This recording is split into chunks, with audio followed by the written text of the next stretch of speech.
नमस्कार बच्चा लोग। Well, is CAT really a difficult test? क्योंकि बहुत जगह पे लोग बोलते हैं कि काफ़ी आसान टेस्ट है, या स्टूडेंट्स बता रहे होते हैं मैं तो दिन के 3 घंटे पढ़ता था या 4 घंटे 5 घंटे पढ़ता था और मैं 99% बन गया। एंड वहीं पे बहुत सारे टीचर कह रहे होते हैं कि बहुत मुश्किल टेस्ट है। एंड बहुत सारे स्टूडेंट्स ये भी इंटरव्यूज में बता रहे होते हैं कि मैंने दिन के 10-10 घंटे की पढ़ाई की, उसके बावजूद मेरे बड़े मुश्किल से 90-92% आए। So is CAT a difficult test or not? I will say depend करता है कि दे कौन रहा है।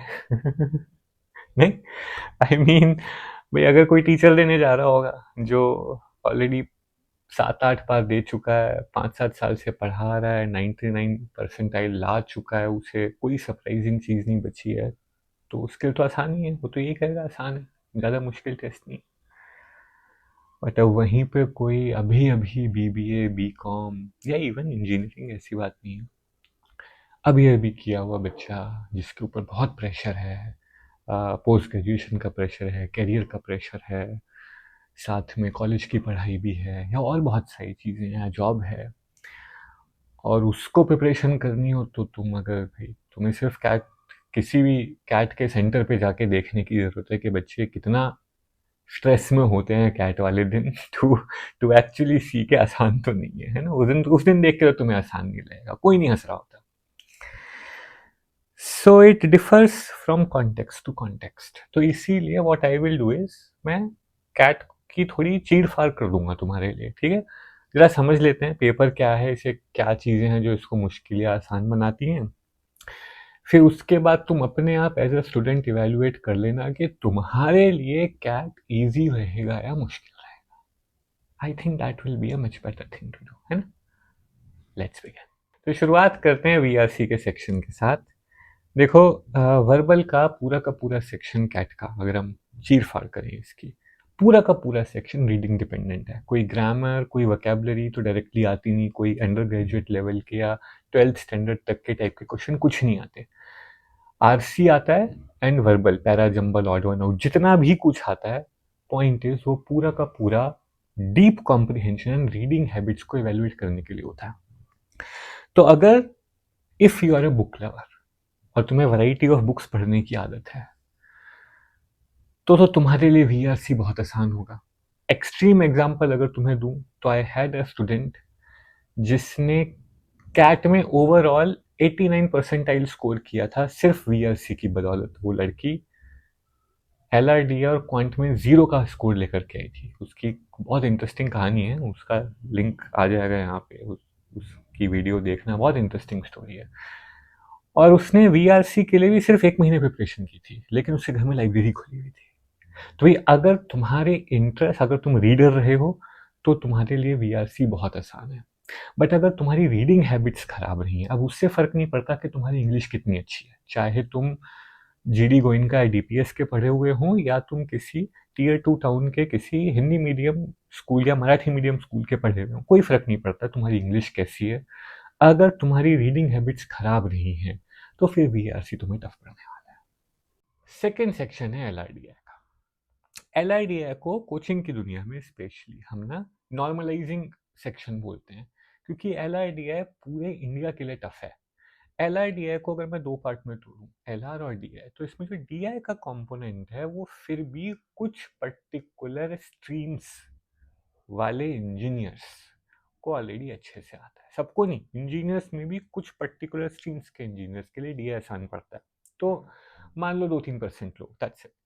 बाकी पूरे 97% ऑफ द कंट्री के लिए एल आर डी आई भूत है। सबको डर लगता है, किसी को नहीं समझ आता हम क्या करें, सबको स्क्रैच से शुरू करना पड़ता है। और बड़े बड़े धुरंधर, चाहे किसी का क्वांट बहुत ही एकदम ही फन्ने खा लेवल पे चल रहा हो, कभी कभी उनका भी सेक्शन कट ऑफ अटक जाता है। तो L R D I, unless and until, सिर्फ और सिर्फ अगर तुम्हें पजल्स सॉल्व करने का शौक रहा हो, या अगर तुम्हें अपने कॉलेज में स्ट्रेटेजिक गेम्स खेलने का शौक रहा हो, जैसे हमारे टाइम पे age of mythology, age of empires, या इवन फीफा के गेम्स, या फुटबॉल मैनेजर, ये सब स्ट्रेटेजिक गेम्स थे। तो अगर तुम्हें strategic games, chess for example, खेलने का शौक रहा है या पजल सॉल्व करने का शौक रहा है, तो एल आई डी आई तुम्हारे लिए बहुत आसान है नेचुरली। ठीक है, जो लोग अपने कॉलेज में चेस टीम में रहते हैं वो with in 1 month LRDA master कर लेते हैं। बट अगर ये तुम्हारी हॉबी नहीं है तो welcome to that side of the country जिन्हें LRDA पूरे साल डराने वाला है तो फिर तुम्हारे लिए टफ रहेगा। एंड अब आते हैं फाइनली क्वांट्स पे। एंड सिंस इस यूट्यूब चैनल को देखने वाली मेजोरिटी जनता नॉन इंजीनियर है तो आई नो आधे लोग तो यहीं पे थर थर कांप के सोच रहे होंगे कि भैया मेरे तो क्वांट बहुत डिफिकल्ट है। टू बी ऑनेस्ट मार्केट में इमेज कुछ ज़्यादा है, इतना डरावने वाला है नहीं क्वांट्स कैट का। क्यों, उसके लिए बहुत लंबी एक वीडियो 8-10 मिनट की बनानी पड़ेगी जो मैं अलग से बनाऊंगा। अभी के लिए समझते हैं कि पहले क्वांट क्वांट को मैं 3 पार्ट में डिवाइड कर डालूंगा। पहला, अगर जो तुम हो इंजीनियर, वो भी भाई ऐसा नहीं कि सारे इंजीनियर्स का मैथ अच्छा होता है, नहीं, दैट्स अ मिसकंसेप्शन। बट अगर तुम वो इंजीनियर हो जिसको इंजीनियरिंग में इंटरेस्ट है वाकई में, जिसको मैथ्स में इंटरेस्ट था, जिसने मैथ्स पैशनेटली 12th तक पढ़ी है, तो तुम्हें वाकई में कैट का क्वांट कुछ नहीं लगेगा। मतलब आईआईटी का जो एंट्रेंस टेस्ट होता है हमारा, आईआईटी जेई का, उसके सामने तो कैट का क्वांट कुछ भी नहीं है। मतलब वो अगर यहाँ है तो कैट का क्वांट यहाँ है, तो तुम्हें तो देख के लगेगा कि मैं क्या ही कर रहा हूँ। विच इज़ वाई ज़्यादातर जब आप 99 परसेंटाइलर्स की वीडियो देखते हो तो उसमें कोई ना कोई आईआईटीएन या एनआईटीएन बैठ के बता रहा होता है कि मैं तो दिन के 2 घंटे पढ़ता था, मेरे 99 आ गए। क्योंकि क्वांट के तो उसने पढ़ाई नहीं की होगी भाई ने। वो पहले दिन गया होगा, उसे लगा होगा ये क्या है, तो मैं 5 साल पहले करके छोड़ चुका हूँ, बल्कि उससे भी पहले। तो अगर तुम उस बैकग्राउंड से आते हो तो चिंता मत करो, कैट का क्वांट बहुत आसान रहेगा, तुम स्कोर उठा लोगे।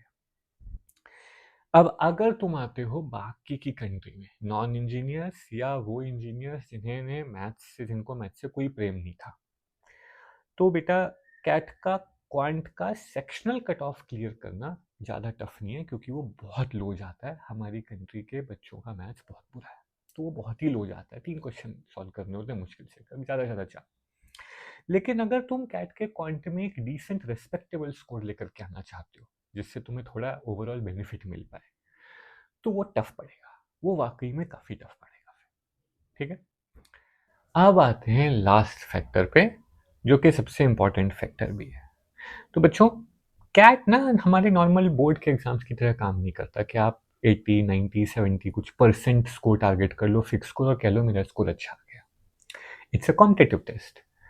एंड अगर तुमने पहले कभी कोई कॉम्पिटिटिव टेस्ट नहीं दिया है तो ये समझना बहुत इंपॉर्टेंट है that in a competitive test सिर्फ और सिर्फ आपकी परफॉर्मेंस मैटर नहीं करती। मैटर करता है कि आपका कंपटीशन कैसा था और उनके कंपैरिजन में आपने कैसा परफॉर्म किया। भाई अगर आप मान लो 80% ले और आप कह रहे हो अच्छा स्कोर है, मुश्किल टेस्ट में 80% ले आया, बट अगर आपका कंपटीशन में सारे लोग 81, 82, 83 लेकर आ रहे हैं तो आपका रैंक लास्ट हो जाएगा, है ना। और यहीं पे अगर मैं उल्टा कर दूं, मान लो आप सिर्फ 30% लेकर के आए, आप रो रहे हो कि मैं तो फेल हो रहा हूँ, लेकिन अगर आपका कंपटीशन ऐसा है कि सबके 25, 26, 27 ही आ रहे हैं, तो आप टॉपर बन जाओगे, जो कि कैट की कहानी है रियल कहानी है, जिसको मैं बाद में एक सेपरेट वीडियो में एक्सप्लेन करूंगा।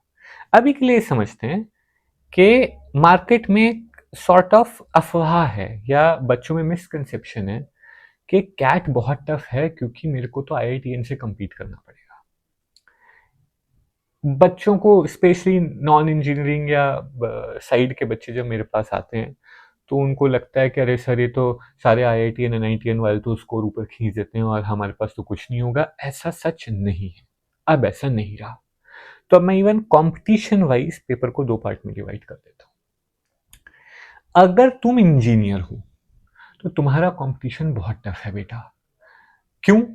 90% बी स्कूल्स ने अब डेटा को नॉर्मलाइज, कैट के कंपटीशन के नॉर्मलाइजेशन के लिए अपने पीछे के सिलेक्शन क्राइटेरिया इस तरीके से बदल दिए हैं कि इन अ वे तुम कह सकते हो इंजीनियर्स का कंपटीशन इंजीनियर्स के साथ हो रहा है, नॉन इंजीनियर्स का कंपटीशन नॉन इंजीनियर्स के साथ हो रहा है। तो अगर तुम मान लो भाई यूपी के, बिहार के, दिल्ली के, किसी भी स्टेट के एक नॉर्मल से इंजीनियरिंग कॉलेज से हो, टीयर 2, तो तुम्हारा कंपटीशन आईआईटीएन एनआईटीएन के साथ होने वाला है, और उनके लिए तो कैट का क्वांट कुछ भी नहीं है। और जब तक तुम उन्हें पीछे छोड़ के आगे नहीं निकलोगे, तब तक IIM से तुम्हें कॉल नहीं आने वाला। तो तुम्हारे लिए कैट वाकई में कंपटीशन के हिसाब से काफ़ी टफ है। अब मैं हूँ मेरे नॉन इंजीनियर साइड के बच्चों के लिए, आर्ट्स, बीकॉम, बीबीए वाले। I just now give you a good news कि 90% कॉलेजेस ने अपना सिलेक्शन क्राइटेरिया बदल दिया है। सो अब तुम्हारा competition in a way I am saying, not directly, indirectly you can say, तुम्हारी स्ट्रीम वालों के साथ है। तो तुम्हें चिंता करने की जरूरत नहीं है कि IITN 99.5 लाया है। सेम कॉलेज में एडमिशन के लिए एक इंजीनियर को 99.5 लाना पड़ेगा। उसी कॉलेज में एडमिशन के लिए एक बीबीए वाले बच्चे को 97 लाना पड़ेगा। उसी कॉलेज में एडमिशन के लिए एक आर्ट्स वाले बच्चे को 95 लाना पड़ेगा। और नीचे करूं अगर मैं थोड़ा रिलेटेबल बनाऊं, एक कॉलेज में एडमिशन के लिए इंजीनियरिंग के बच्चे को 95 लाना पड़ेगा। उसी कॉलेज में एडमिशन के लिए एक बीकॉम या बीबीए वाले को 91 लाना पड़ेगा। उसी कॉलेज में एडमिशन के लिए एक बीए वाले को सिर्फ 86-87 से काम चल जाएगा। तो you can see stream wise तुम्हारी requirement to score a particular rank बदल जा रही है। सो अगर तुम नॉन इंजीनियरिंग साइड में हो तो डरने की जरूरत नहीं। आई वोंट से कैट तुम्हारे लिए आसान है।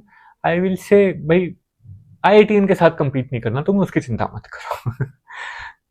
Alrighty, well that's it. This was the analysis of CAT from a difficulty perspective. तो मैं in general कोई conclusion नहीं दे रहा कि CAT आसान है या मुश्किल है, क्योंकि I stick to my opening line. Entirely depend करता है एग्जाम देने कौन जा रहा है, तुम पे। तो तुम अपने आप को इवेल्युएट करो और अब तुम डिसाइड करो कि कैट तुम्हारे लिए इजी होने वाला है या मुश्किल, और तुम्हें कितनी मेहनत की जरूरत पड़ेगी। That's it. बाकी कुछ होगा तो कमेंट्स में डाल के पूछ लेना, आई विल एक्सप्लेन।